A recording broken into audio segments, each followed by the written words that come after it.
Hello, teachers. I'm Teacher Christy.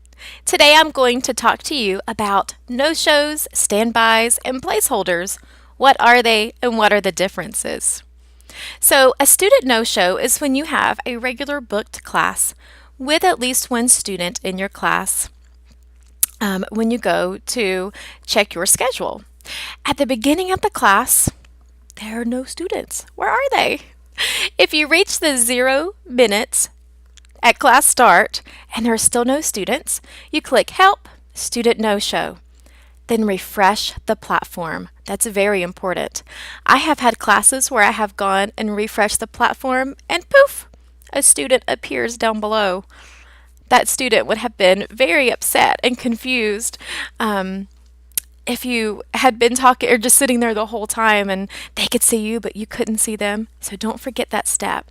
Wait 10 minutes. If no students show up, then you can just leave.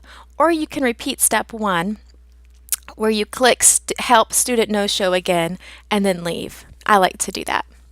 So a standby class, what is it? These are classes that are booked by the teacher to be on call. We're like substitute teachers. However, there's not a lesson plan that we can look at well before class. So what do I do if I have booked myself for a standby class? Well, at 5 minutes before the start of class, you Skype MagicEars support.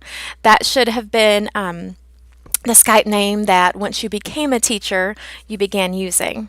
So it's not something different than what you would use for other class communication when Skype is concerned. So if you are not called via Skype, or a class does not appear on your platform, then you just wait 15 minutes and you just leave. So if you are called or a class shows up, you just have to be ready to jump into the class and quickly introduce yourself and get started right away. Sometimes you'll have a few minutes to prepare. Sometimes you'll get thrown into a class that is already 5 to 9 minutes into class, and you just start right there where the teacher left off, unless MagicEars tells you otherwise, and always try to still end on time.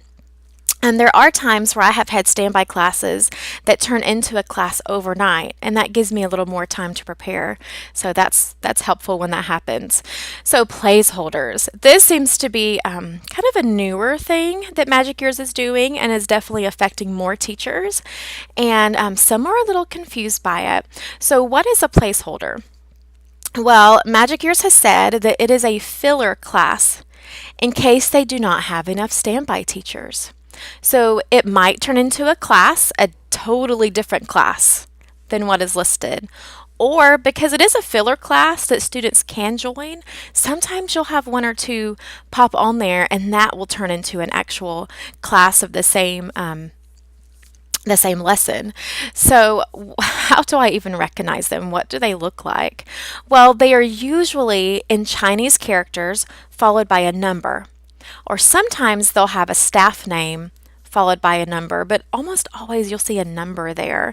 And I'm not talking about where it says age.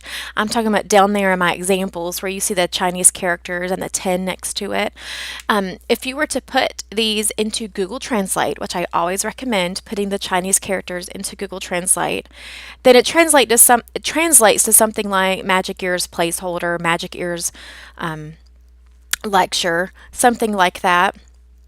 That top example there that starts with a Z, I'm not really sure what that one is. I didn't put it into Google Translate, but it's always the same one.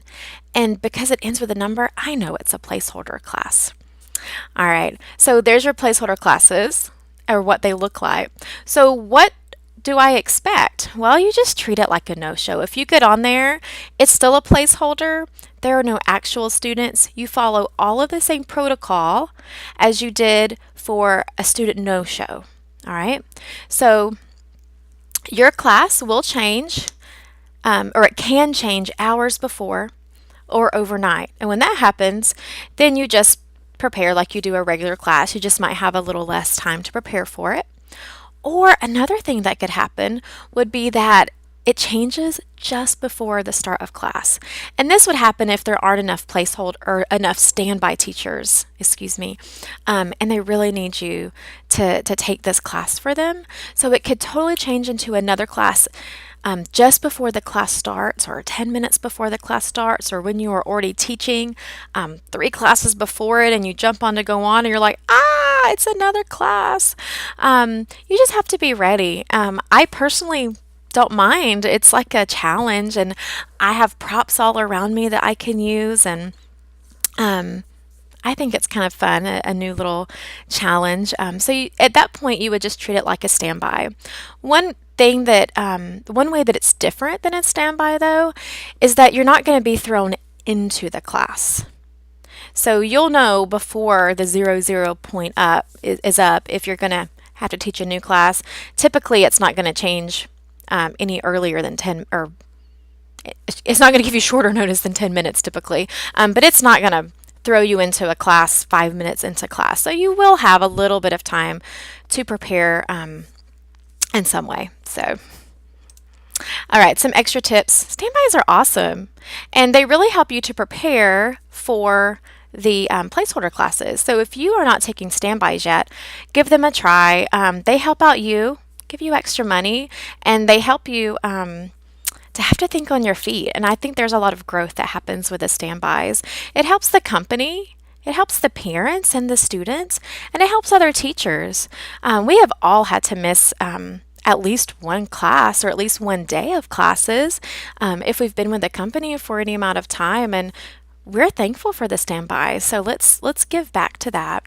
And be prepared. Have versatile props around you, a whiteboard, letter cards, foods, stuffed animal. Foods can be used for colors, for the foods, for things like I want something, or you can use things like that for anything. And you can just write keywords. I mean, those are props.